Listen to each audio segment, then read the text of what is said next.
పేదవాడికి ఇందిరమ్మ ఇల్లు ఉచితంగా ఇచ్చే కార్యక్రమం నాది. రెండోది,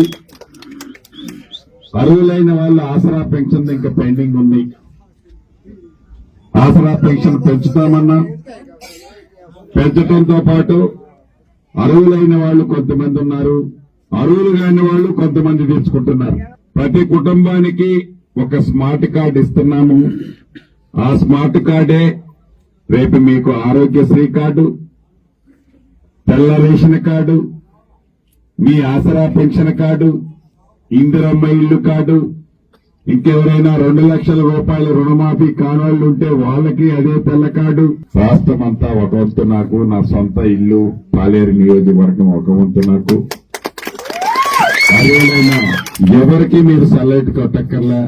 నిజంగా ఎవరైతే పేదోళ్లు ఉన్నారో మీ గ్రామ కమిటీలో రేపు ఏదైతే మీరు ఫైనాన్స్ చేసుకుంటారో ఆ చేసుకునే దానికి ఎవరు ప్రోత్సాహం అవసరం లేదు. కాబట్టి నిరుపేదల కోసం ఇచ్చే ఈ స్కీములో ఎవరికో ఒక 10 రూపాయలు ఇస్తే నాకు ఇల్లు ఇస్తారని ఎవరి మీదనో ఏ వ్యక్తుల మీదనో మీరు ఆధారపడాల్సిన పని లేదు.